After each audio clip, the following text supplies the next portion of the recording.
Assalamualaikum warahmatullahi wabarakatuh. Waalaikumsalam warahmatullahi Bismillahirrahmanirrahim. Bismillah, alhamdulillah.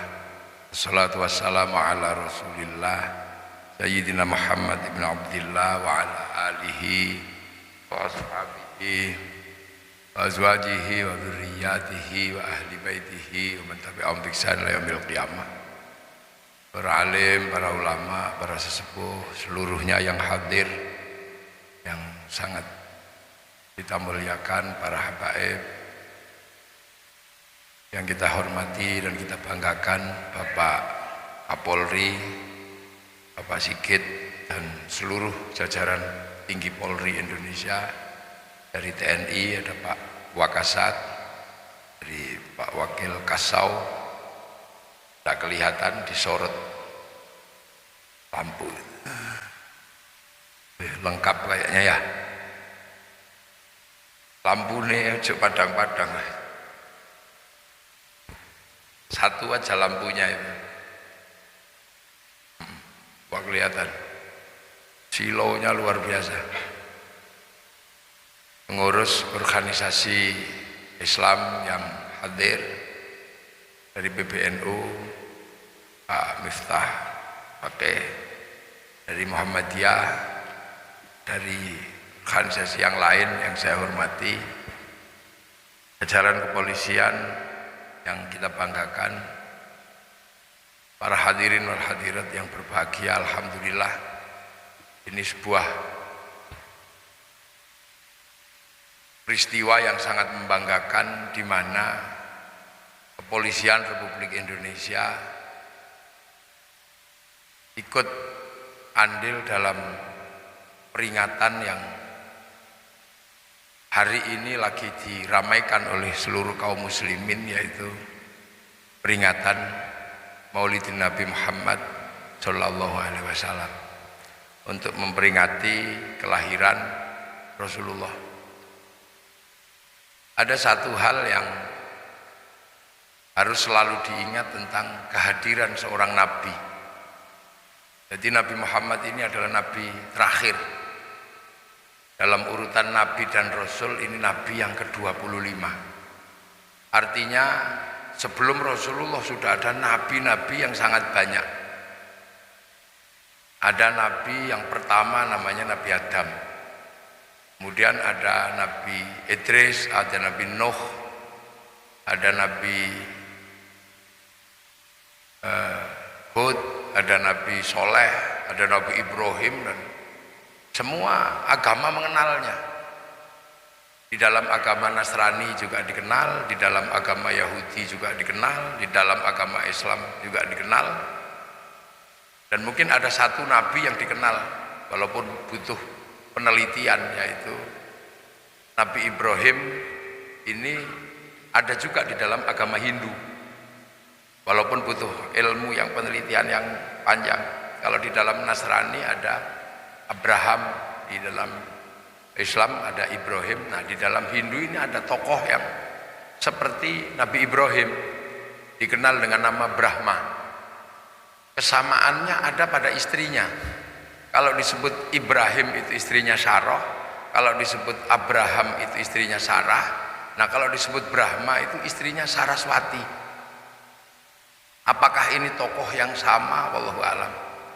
Akan tetapi sejarah Nabi dan Rasul dari zaman awal sampai zaman Nabi Muhammad itu cuma satu. Apa? Mengingatkan kepada manusia bahwa manusia akan kembali pulang. Seluruh Nabi semuanya itu yang diwasiatkan, bahwa mengingatkan karena manusia itu cepat atau lambat akan pulang. Pulang kemana? Pulang kembali ke kampung halaman. Ada yang menyebut surga, ada yang menyebut nirwana, ada yang menyebut jannah. Semuanya itu adalah tempat pulang karena semua manusia berasal dari sana. Jadi sesungguhnya para nabi itu tugasnya satu, mengingatkan kita bahwa kita ini pulang, agar gak lupa bahwa ini hunian sementara. Karena manusia itu berangkat turun dari langit, Langitnya itu ya dia biasa disebut sebagai surga, turun dari surga. Ada yang menyebut Adam, ada yang menyebut Edom, ada yang menyebut Adam dan Hawa, ada yang menyebut Adam and Eve. Semuanya sebenarnya adalah bercerita tentang asal manusia itu dari kampung yang bukan di sini. Jadi manusia di sini termasuk pendatang. Dalam bahasa kekinian orang sering menyebutnya mungkin manusia inilah the real alien ini ya manusia. Jadi dia bukan makhluk sini. Semua agama mengajarkan bahwa manusia itu bukan makhluk dari sini. Yang asli dari sini itu ya ada sapi, ada kerbau, ada ayam, ada buaya, binatang-binatang yang lain. Tapi manusia bukan dari sini. Manusia dari langit. Nah, cepat atau lambat manusia akan kembali. Meninggal, dan meninggal itu pasti kembali ke kampung halaman. Itu tugas kenabian mengingatkan itu. Karena hampir seluruh manusia lupa kalau udah sampai sini. Pasti lupa, seolah-olah ini adalah perhentian terakhirnya. Semua lupa bahwa manusia akan dimintai pertanggungjawaban ketika kembali ke kampung halaman. Makanya manusia itu karena bukan penduduk asli bumi, makanya ketika lahir itu penyesuaiannya paling lama itu ya manusia. Karena bukan asli sini. Bebek itu asli sini, makanya begitu lahir dia langsung bisa berenang. Babi itu asli sini, begitu lahir langsung berlari, penyesuaiannya cepat. Tapi manusia bukan penduduk bumi, manusia penduduk langit, makanya kalau di sini penyesuaiannya lama. Kambing itu 9 bulan sudah gurih. Manusia 9 bulan belum bisa berbuat apa-apa, hanya tengkurap, melumah, telentang, tengkurap. Makanya di bawah langit dan di atas bumi tidak ada bayi yang lemahnya mengalahkan bayi manusia. Gak ada. Karena dia bukan penduduk sini, jadi menyesuaikannya agak lama. Agak lama dilatih ngomong, dilatih jalan. Tapi karena manusia itu takdirnya adalah penguasa, yang disebutkan ini ja'ilun fil ardi khalifah, takdirnya adalah pemimpin dan bukan penduduk sini, maka begitu dia besar, kuatnya luar biasa. Gak ada yang bisa mengalahkan manusia, semua bisa dipimpin. Makanya dimanapun kalau sudah manusia datang, dia yang akan berkuasa. Burung sehebat apapun dia terbang masih kalah sama manusia. Mulai ditembak, dipulut, dijaring pasti kena. Ikan seberapapun kekuatan dia berenang, kalau kena manusia pasti kalah. Dijaring, diputas, bahkan mungkin disetrum, kalah.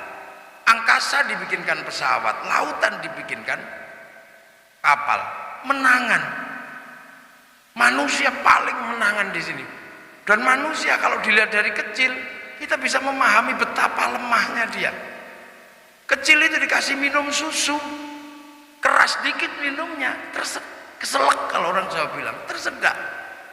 Susu yang demikian halus ketika waktu kecil agak keras, dia tersedak. Tapi kalau sudah besar, apapun masuk.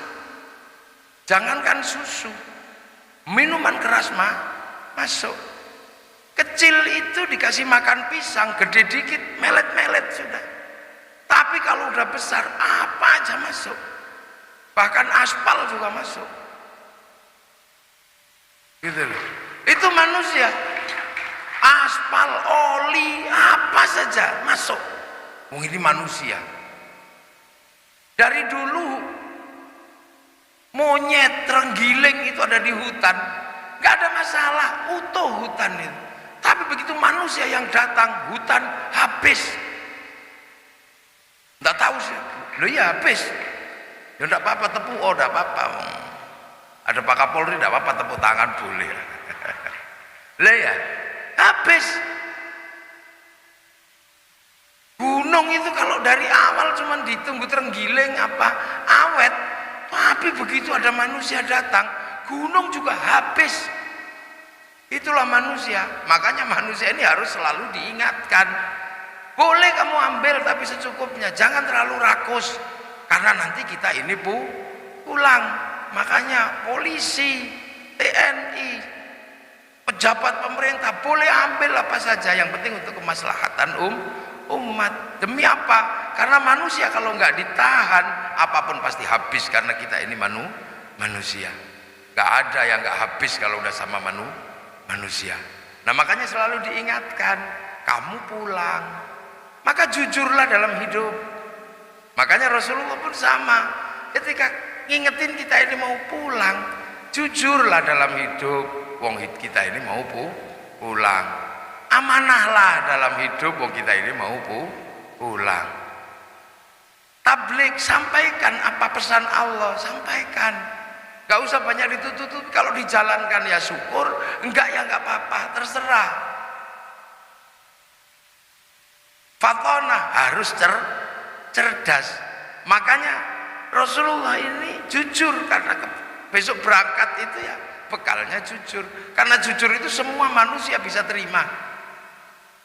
Amanah juga sifat yang semua manusia bisa terima. Tabligh kewajiban yang harus disampaikan. Persoalan dipakai atau tidak ya urusan, tanggung aja nanti.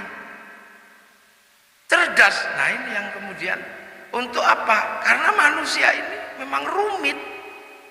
Apalagi kalau melihat kelahiran Rasulullah harus menyampaikan sesuatu dengan jujur dan amanah terhadap orang-orang yang waktu itu ada di Makkah. Di Makkah ini adalah orang yang belum pernah mendapatkan nabi. Karena nabi sebelumnya itu dari Bani Israel, dari keturunan Nabi Ibrahim yang dari Nabi Ishak. Jadi Nabi Ibrahim itu punya anak dua, yang satu Ishak, yang satu Ismail. Yang Ishak punya anak namanya Yakub atau Israel. Israel punya anak 12 dikenal dengan nama Bani Israel. Nah selama ini Nabi itu selalu dari Bani Israel, dan posisinya adanya di Makkah, tidak di Makkah tapi di Filistin, paling jauh sebagian besar Madinah. Makanya ketika laqad ja'akum rasulun min anfusikum, aku utus utusan dari bangsamu, itu sulitnya luar biasa. Orang Mekah nggak ngerti Nabi, nggak ngerti Nabi, sehingga ketika Nabi mengatakan saya Nabi, orang Mekah nggak ngerti Nabi itu apa. Karena sebelumnya belum pernah ada Nabi dari bangsa Arab, sebelumnya selalu Bani Israel. Satu contoh, polisi sudah ngerti yang namanya kiai. Makanya ketika saya datang pasti disambut, karena konsep kiai sudah dipahami oleh polisi. Beda dengan seandainya saya datang ke pedalaman Irian sana, mereka nggak pernah ngerti konsep kiai. Mungkin bentuk kayak saya dikira tim pemburu babi. Bisa jadi. Kenapa? Karena mereka tidak punya konsep kiai. Nah, orang Mekah ini nggak punya konsep nabi, dia nggak ngerti.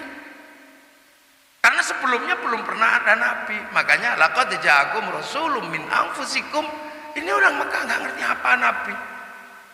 Tapi Rasulullah harus menyampaikan sesuatu, mengingatkan kembali. Maka Rasulullah dengan kejujurannya, dengan keamanahannya, dengan tablighnya yang harus disampaikan, Rasulullah harus cerdas. Karena yang diajarkan Rasulullah itu bertolak belakang dengan adat budaya Arab. Jadi jangan dikira yang diajarkan Rasulullah itu adalah sesuai dengan kebudayaan orang Arab. Tidak. Yang diajarkan Rasulullah itu bertolak belakang dengan kebudayaan orang Arab. Orang Arab itu nabinya banyak, tapi diajari Tuhannya banyak. Diajari Tuhan satu. Itu kira-kira sulitnya kayak apa? Yang biasanya Tuhannya banyak dikasih Tuhan satu. Yang biasanya ada patungnya diajarkan tidak ada patung. Itu sulitnya luar biasa, butuh kecerdasan yang luar biasa. Arab itu nggak ada air, tapi sebelum ibadah orang disuruh toharo. Toharo itu pakai air. Jadi pembersihan menggunakan air di tempat yang susah air, diminum aja susah. Apalagi ini disuruh wudhu, bahkan disuruh jinabat. Ini secara sosiologi dan antropologi berbalik, nggak nyambung. Tempat nggak ada air disuruh beribadah menggunakan air. Apalagi kalau jinabat sulitnya luar biasa, diminum aja susah, apalagi dibikin mandi. Sementara jinabatnya orang sana kan nggak kayak orang sini. Walaupun polisi itu kuat-kuat, paling jinabatnya seminggu sekali, kalau enggak sebulan sekali. Lah kalau orang Arab kan semalam bisa 8 kali. Warna kuat, coba air yang sulit dia harus pakai untuk jinabat. Makanan susah di sana, disuruh zakat, disuruh sedekah. Padahal cari makanan harus berburu, harus sulitnya luar biasa. Di sana panasnya luar biasa, tapi disuruh puasa. Coba bisa dibayangkan, tempat yang panas disuruh puasa. Orang sini kalau dulu puasa nggak susah, karena banyak tempat yang teduh, capek dikit masuk ke air. Apalagi ketika disuruh tawaf wajib itu bagi orang Arab sulitnya luar biasa mengendalikan diri. Kenapa?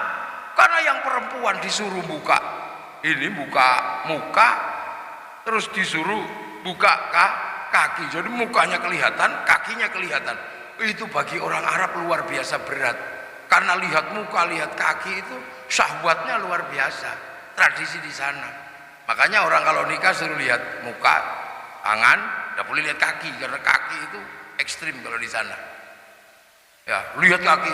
Sementara pada saat yang sama, yang laki-laki disuruh muter dengan baju yang nggak boleh dijahit. Coba, itu kalau nggak kuat tinggal wes gitu aja kan selesai. Artinya dalam pandangan tarbiyah pendidikan, Rasulullah butuh kecerdasan yang luar biasa karena mengajarkan sesuatu yang bertolak belakang dengan prinsip budaya Arab. Dan dengan kejujurannya Rasulullah berhasil. Karena apa? Rasulullah membangun sistem komunal. Sistem komunal itu apa? Sistem hidup bersama. Sistem hidup bareng, berbagi rumah, berbagi waktu, berbagi tempat. Setiap hari bersama sahabat.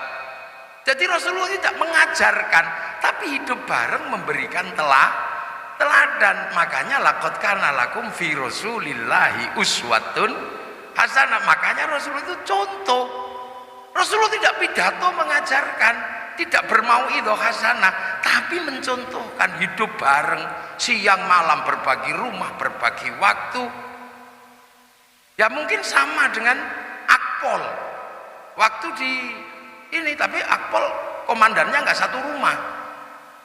Tapi kalau di dalam tradisi santri di sini, hidup bareng itu dicontoh oleh ulama-ulama Indonesia. Dengan apa? Bikin pesantren itu pola hidup bareng, makan minum bareng, komunal bersama santri dan kiainya. Makanya hadis itu dekat. Amarona Rasulullah sallallahu alaihi wasallam, aku disuruh sama Rasul, berarti dekat. Nahana Rasulullah sallallahu alaihi wasallam, berarti aku dicegah, berarti nggak jauh. Kunna ma'a Rasulullah sallallahu alaihi wasallam naf'alu, aku bersama Rasul jalanin, berarti nggak jauh. Ra'aitu Rasulullah SAW yaf'alu, aku melihat Rasulullah menjalankan. Sami itu aku mendengar, yang agak jauh paling hadasana atau akhbaronana. Pola komunal itu ada hari ini, dicontoh oleh orang Indonesia. Sistem komunal bagaimana Rasul hidup bersama. Makanya kemudian bukan sesuatu yang aneh kalau kemudian sistem penteladanan di Indonesia dengan dinamikanya menghasilkan sesuatu yang luar biasa. Apa? Setelah Islam ditinggal oleh Rasulullah, ada yang bergerak ke Eropa, bahkan dipimpin Panglima Perang Tariq bin Ziyad. Ada yang bergerak ke Rusia, ada yang bergerak ke Cina, bahkan dipimpin oleh sahabat Sa'ad bin Abi Waqqas. Ada yang ke Afrika, tapi hampir semua pergerakan itu berhenti. Tapi yang bergerak ke sini tumbuh subur menjadi sebuah kekuatan terbesar di dunia. Orang sholat paling banyak di Indonesia, orang haji paling banyak di Indonesia, bahkan antriannya sampai 50 tahun. Orang hafal Quran adalah banyaknya orang Indonesia. Bahkan saya belum pernah kebayang ada korek dari kepolisian sama persis dengan korek-korek standar internasional. Ini sesuatu yang nggak kebayang sebelumnya. Biasanya saya ketemu kalau korek polisi itu jelek. Ini tadi bagus, standar sudah. Lo artinya ini sampai terbanyak di sini. Jadi sesuatu yang sulit sekali diajarkan Rasulullah bisa, dan itu bergerak terus ke seluruh dunia. Makanya kita ini selalu diingetin bahwa Rasulullah itu orang Mekah, gitu lah. Rasulullah itu di Mekah. Kalau dalam bahasa anak kecil kan ada lagu, Kanjeng Nabi Muhammad lahir di kota Mekah di hari Senin bulan Maulid tahun gajah. Kita selalu diingatkan itu bahwa Rasul itu orang Mekah, bukan orang Indonesia. Makanya sahabat pun itu orang Mekah, orang Arab. Gak ada sahabat kok namanya Joni, itu gak ada. Sahabat pasti Abu Bakar, Umar, Utsman, karena orang sana. Artinya ketika kemudian Islam itu bergerak sampai sini, ini adalah sesuatu yang pasti melewati liku-liku. Pasti melewati liku-liku lah. Makanya agar kita ini gak mudah lupa, kita ini selalu bikin peringatan agar selalu bisa menteladani Rasul. Makanya orang Indonesia ini kalau sudah bicara peringatan gak ada habisnya. Akhirnya selalu peringatan, gak ada habisnya. Kita itu sebulan yang lalu belum selesai namanya peringatan Hijriyah. Ini sudah mulutan. Besok sebulan lagi Rojabi, naiknya Kanjeng Nabi Isra diperingati. Nanti sebentar lagi ruwahan pondok pesantren haflah. Habis itu nanti sebulan penuh nuzulul Quran posonan. Habis itu nanti sebulan penuh halal terus, tidak pernah berhenti. Akhirnya orang Indonesia ini nggak pernah hilang ingatan. Nggak pernah hilang ingatan karena selalu dibikin ingat. Makanya banyak sekali yang akhirnya lama-lama hilang ingatan. Karena apa? Jarang melakukan peringatan. Lah kita ini peringatan terus. Sehingga kita nggak pernah lupa bagaimana sampai ke sana, ada sampai ke sini. Dan ini pasti ada peran para ulama, dan bangsa yang paling mengikuti sunnah itu bangsa Indonesia. Iya, bangsa yang paling mengikuti sunnah dan bangsa yang paling mengikuti teladan Rasulullah itu ya bangsa Indonesia. Dan itu nggak main-main. Sikap penteladanannya bukan personal, tapi penteladanan hidup dalam berbangsa dan bernegara. Itu cuman Indonesia. Kenapa? Ketika Islam datang ke sini, Islam nggak marah-marah, nggak pakai kekuatan seperti di India, tidak pakai apa. Tapi ketika melihat bangsa yang sangat maju di sini, karena waktu itu ini sudah kerajaan besar, ada Singasari, ada Majapahit, ada Palembang. Kita bukan bangsa yang kecil. Ketika Islam datang ke sini, kita ini bangsa besar, bangsa yang sudah pernah menaklukkan bangsa terkuat di dunia. Bangsa Eropa pernah ditaklukkan Mongolia, bangsa Cina pernah ditaklukkan Mongolia, habis luluh lantak. Bangsa Arab ditaklukkan Mongolia, tapi begitu bangsa Mongolia datang ke Nusantara, luluh lantak dihajar oleh kekuatan Singasari, habis. Makanya TNI Polri punya tanggung jawab besar ini, untuk mengulang kembali bahwa kita pernah menjadi bangsa yang kuat, bukan bangsa yang dikalahkan, dan kita punya bibit itu. Nah itu ketika datang di sini sudah ada Bhinneka Tunggal Ika. Maka yang paling dipikirkan oleh para ulama waktu itu adalah bagaimana Islam ini menjadi sesuatu yang tidak merusak sistem yang sudah ada. Dan sistem yang paling berat adalah sistem hidup bersama. Makanya ketika para wali datang ke Indonesia, para wali ini datang ke sini yang dilihat cuma satu, bagaimana bangsa ini terus berjalan tapi Islam mewarnai dan menjadi kekuatan baru. Maka itulah ketika di sini ada Bhinneka Tunggal Ika, berbeda-beda tetapi tetap satu jua, yang dipakai oleh para ulama adalah apa yang disampaikan oleh Rasulullah tentang kullukum ra'in wa kullukum mas'ulun an ra'iyati. Kalian semua adalah pemimpin yang harus hidup saling bertanggung jawab antara yang mimpin dan yang dipimpin. Akhirnya konsep hidup bersama, berbeda suku, bangsa dan agama menjadi satu yang saling bertanggung jawab, namanya ra'iyah, diterapkan di Indonesia. Lahirlah konsep ra'iyah yang diserap ke bahasa Indonesia menjadi rakyat. Jadi rakyat ini bukan people. Kalau people itu vox populi vox dei. Begitu dia suara mayoritas, dia menjadi diktator. Makanya ada diktator mayoritas. Kita juga bukan komunis. Kalau komunis itu adalah proletariat. Begitu proletar kumpul, ada diktator proletariat. Tapi ra'iyah semayoritas apapun, karena dia harus hidup saling bertanggung jawab, maka tidak mungkin ada diktator mayoritas yang dilakukan oleh kaum muslimin. Kaum muslimin tidak akan pernah menjadi penindas, karena kaum muslimin berpegang teguh pada konsep ra'iyah yang kemudian dipakai secara konstitusi menjadi rakyat. Dan satu-satunya bangsa muslim dunia yang sanggup menerapkan konsep ra'iyah untuk warga bangsanya hanya muslim Indonesia. Makanya konsep ra'iyah inilah yang akhirnya ketika bersama-sama disebut musyarakah, yang akhirnya berada dalam bahasa masyarakat. Kalau berbeda faham, wasyawirhum fil amri, lahir konsep musyawarah. Dan akhirnya teritori yang pernah dibangun oleh para wali namanya wilayah, yang akhirnya wilayah itu berubah menjadi negara kesatuan Republik Indonesia. Makanya santri penerus para wali pasti NKRI harga mati. Nah sekarang masalahnya adalah satu, bagaimana sikap mencontoh, menyatukan bangsa yang berbeda-beda ini harus tetap dipertahankan. Makanya watak komunalnya masyarakat Islam di Indonesia yang hari ini sebagian besar diwakili oleh kaum-kaum tradisional itu selalu menjaga persatuan, selalu menjaga persatuan, dan dalam kehidupan sehari-hari selalu bersatu. Saya nggak tahu yang lain.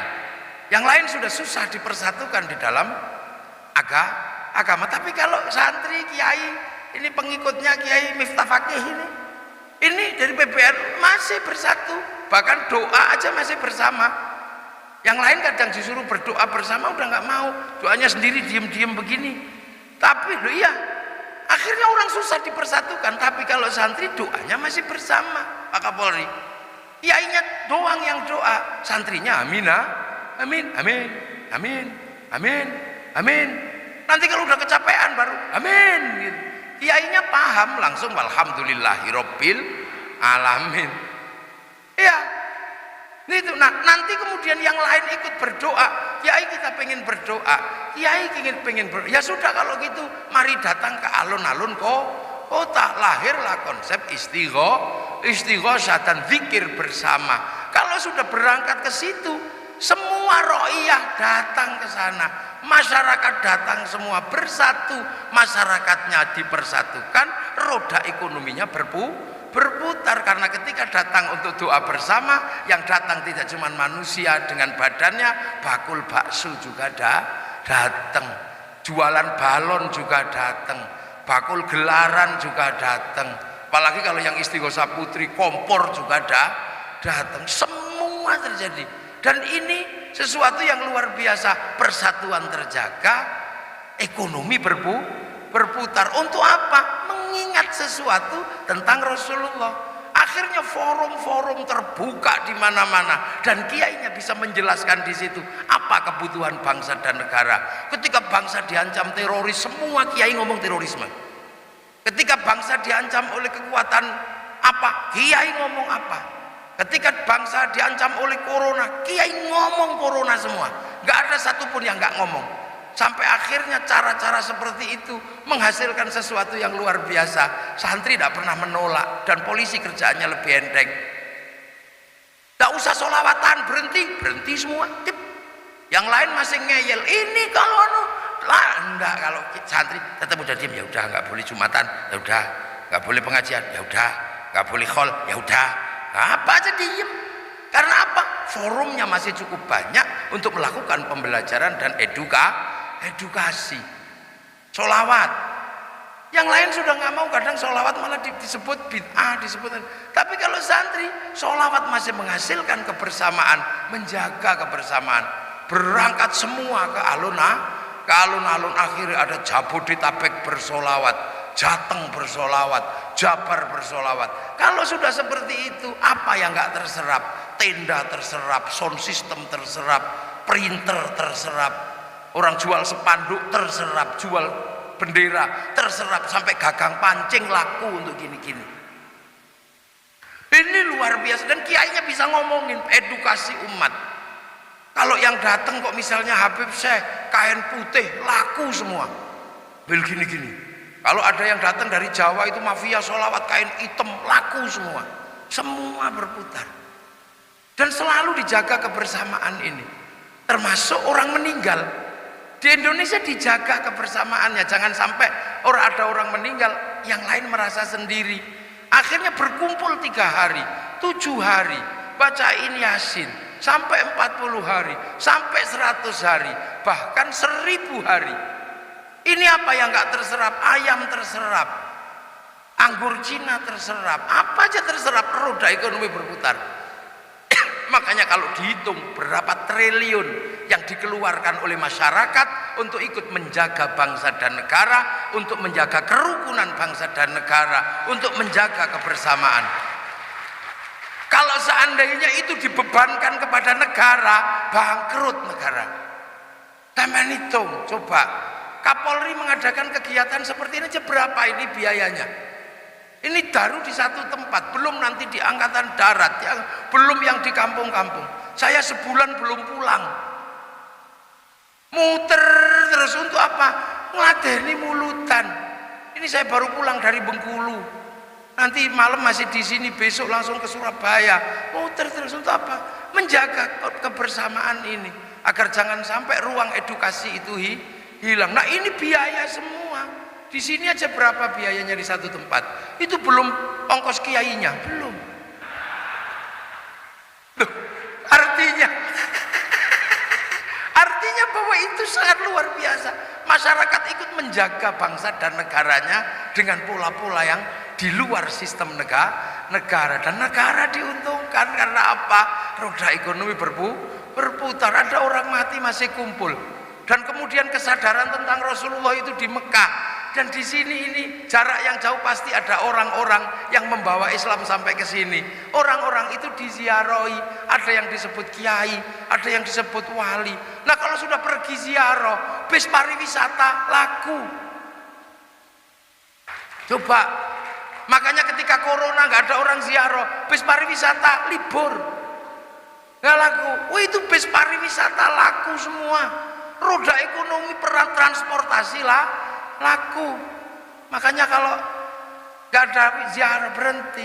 Nah, kalau sudah sampai di makamnya para wali, orang jual nasi. Aghisuna li ajlillah wa gunu'au nanalillah asanakhdha bifadlillah. Rukun, nggak ada yang ribut. Tiba-tiba ada satu yang datang, nggak bawa jamaah. Semua rombongan di makam curiga. Ini mau ngapain orang ini? Sendirian, pakai baju bagus, jangan-jangan copet. Gitu. Tiba-tiba ternyata apa? Dia buka jaketnya begini, isinya speaker kecil. Rombongan dari Mabes Polri ditunggu di base. Gitu. Nah, ini sesuatu yang terjadi di tengah masyarakat. Kerukunan terjaga, roda ekonomi berputar. Tapi ini semua dibiayai oleh masyarakat sendiri. Makanya jangan heran kalau di Indonesia Islamnya kuat. Karena apa? Kebutuhan mengingat penteladanan Rasulullah tidak pernah dibebankan ke siapapun, tapi dibebankan kepada masyarakat sendiri, dan itu bagian dari ibadah Indonesia. Ini saya nggak bayangin kalau itu dibebankan negara. Makanya negara itu diuntungkan luar biasa dengan cara penteladanan orang kampung. Ya, diteladani. Makanya kadang sekali-sekali karena ini meringankan beban polisi, meringankan beban TNI. Ya kalau ada yang begitu-begitu ya mohon dibantuin gitu. Sekali cara bantunya gampang. Kalau misalnya ada ziarah, kok terus sopir bisnya nggak punya SIM, ya sudah, nggak apa-apa untuk ziarah. Itu nggak apa-apa, misalnya begitu. Contoh aja misalnya. Gitu, oh nggak mau ziarah, nggak punya helm, ya sudah beliin helm, nggak apa-apa, udah lewat sana, nggak apa-apa kan gitu. Ini saling melengkapi karena negara ini itu. Dan di Indonesia ada mekanisme yang luar biasa. Apa? Mekanisme agama dan kontrol. Orang kalau sudah ngomong agama, nggak ada yang bisa ngontrol karena pasti mewakili Nabi dan mewakili itu Tuhan. Tapi di Indonesia orang ngomong agama dikontrol oleh gerakan orang tua. Caranya seperti apa? Kiai dibagi dua. Ada kiai sakti dan kiai kurang sakti. Kalau saya Kiai Gus Nuril itu nggak sakti itu. Jadi kalau ngaji bisa diinterupsi itu Pak Kapolri. Interupsi Gus waktu habis itu bisa. Mau ada kegiatan, ya nggak apa-apa. Tapi ada kiai yang nggak bisa dikontrol dan nggak ada orang berani. Siapa? Khotib Jumat. Wah, itu nggak ada orang berani kalau sudah khutbah. Siapa yang berani khotib? Nggak ada orang berani khotib.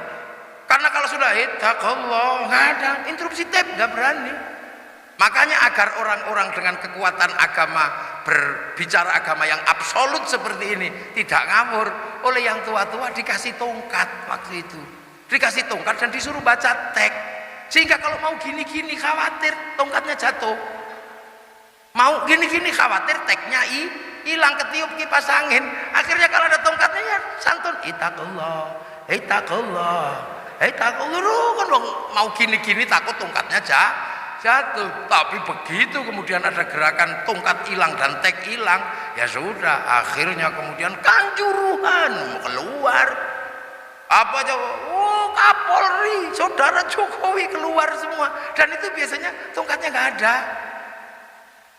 Lihat aja, loh ini kan konstruksi berpikir tentang bagaimana menjaga Islam di Indonesia. Akhirnya terjaga semua seperti ini, dari cita-cita ra'iyah, cita-cita musyarakah, cita-cita musyawarah menjadi NKRI terjaga. Tinggal TNI Polri yang menjaga, santri menjalankan amanah, menjaga kebersamaan dan memutar roda ekonomi agar bangsa tegak dan hidup secara bersama-sama dalam persatuan. Nah, inilah yang kadang orang nggak lihat. Pola-pola seperti ini menghasilkan sesuatu yang bangsa lain nggak bisa. Apa? Bangsa Arab itu satu bangsa, pecah jadi puluhan negara. Eropa satu bangsa, pecah puluhan negara. Cina satu bangsa, pecah puluhan negara. Tapi kita puluhan bangsa dan suku, agama mampu bersatu dalam satu negara kesatuan Republik Indonesia. Ini sebuah prestasi yang luar biasa. Makanya Islam di Indonesia menjadi Islam yang paling damai, paling ramah, paling menyenangkan dan riang gembira. Di Mesir sudah ribut, di Libya ribut, di sana ribut, bahkan di Afghanistan urusan jenggot aja tembak-tembakan. Di sini beres. Karena apa? Cerdas orang sini. Dulu para ulama datang, Pak Kapolri pakai jubah.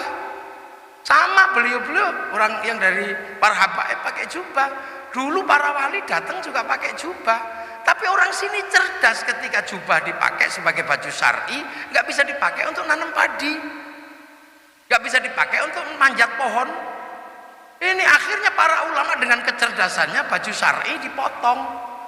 Potongan syar'i namanya syar'un. Karena orang sini gak punya huruf ain, punyanya mogo potongo, maka syar'un jadi sarung, saruan jadi sarungan. Makanya orang Indonesia gak perlu lagi ribut isbal tentang celana cingkrang atau tidak. Maka polisi-polisi nggak usah ribut tentang cinta sunnah harus cingkrang atau enggak, pakai sarung kalau sholat aman. Kalau Anda pengen cingkrang, linting yang tinggi. Kalau mau yang turun, diturunkan ke bawah, aman sudah. Ini cerdas namanya itu. Dan sistem peringatan-peringatan ini insya Allah Pak Kapolri akan selalu menghantarkan kepada persatuan. Makanya kiai-kiai ngotot, udahlah dibilang bid'ah juga nggak apa-apa, mulutan bid'ah nggak apa-apa. Ini bangsa kami menjaga kebersamaan, memutar roda ekonomi. Kalau ini dibebankan negara, beratnya luar biasa. Sudahlah, ini biar menjadi pekerjaan kiai, menjadi pekerjaan ulama. Ya sudah, kiai datang ke sana ke sini, walaupun nggak pernah ketemu anak, nggak pernah ketemu istri, nggak apa-apa. Makanya kadang kiai itu istrinya di sana karena nggak pernah ketemu. Karena nggak ketemu. Jadi, nah ini saya itu kadang ngitung ini berapa triliun yang diputar sepanjang tahun ini. Kalau sistem itu dibebankan negara, enggak. Saya khawatir yang itu tadi penambahan 3 triliun itu habis dalam 1 tahun. Luar biasa. Nah ini caranya orang Indonesia. Maka alhamdulillah kalau hari ini ada sesuatu yang bisa dilakukan oleh Pak Kapolri dengan bikin peringatan Maulid Nabi, artinya kita bisa saling mengingatkan amma ba'du. Ya ini baru mukadimah saya. Loh, saya belum mulai ngaji. Wong ngaji itu kan amma ba'du. Kalau pembukaan selesai, saya tadi udah sama batu belum? Ya ini baru mukaddimah Pak, sedikit. Ini baru sama batu, tapi ya enggak apa-apa karena udah siang. Nanti kalau masih mau diperpanjang ya tahun depan lah enggak apa-apa. Atau di peringatan yang lain lagi, saya senang besok Isra Mi'raj dibikin lagi gini Pak Kapolri. Iya, biar selalu saling bisa mengingatkan. Iya, karena tahun depan bulan depan Isra Mi'raj itu adalah peringatan naik ke langit. Nah ke langit itu sekarang teknologi semua ada teknologi langit, teknologi hard disk. Nanti tahun depan tak kalau masih berkesempatan kita cerita lagi tentang ini tidak apa-apa. Nah itu daripada itu bebannya terus di masyarakat, kan mending polisi juga punya beban anggaran untuk bikin kerukunan dan menjaga roda ekonomi berputar. Mosok dibebankan ke masyarakat terus ya, sekali-sekali polisi juga bikin peringatan. Iyalah, istana sudah peringatan. Kalau polisi itu setiap bulan ada peringatan, gampang ingat. Tapi karena setahun sekali jadi habis dikasih peringatan lupa sebagai manusia akan kembali kepada Allah. Makanya gini ya sudah, kiri kanan sampai Pak Kapolri harus bikin ayaan. Tapi kalau sering pengajian nggak perlu ayaan, terayak dengan sendirinya Pak Kapolri ya. Oke, semoga semua dalam ridha Allah dan ada manfaatnya, dan kita doakan Pak Kapolri diberi kekuatan yang luar biasa. Situasi seperti ini, polisi diberi kekuatan. Saya nggak bayangkan kalau saya itu polisi, pasti nggak berani keluar hari ini. Saya nggak ada benernya, tapi Pak Kapolri hebat. Sekali-sekalinya Kapolri yang berani ngambil risiko bersih-bersih, beliau hebat menjadi top. Kalau seandainya jari 4 saya itu bisa tak bikin begini, saya begini, tapi berhubung cuma 2 ya top. Luar biasa. Saya itu nggak kebayang Pak Kapolri, waduh, bersih-bersih ya, luar biasa susahnya hari ini bersih-bersih, bertupi-tupi, aduh, top. Makanya saya itu setiap malam sama anak-anak, yuk rakitang Fatihah, rong Fatihah, kirim untuk institusi Polri kita agar kuat menghadapi situasi seperti ini. Oke. Wallahul muwaffiq ila aqwamit thoriq. Assalamualaikum warahmatullahi wabarakatuh.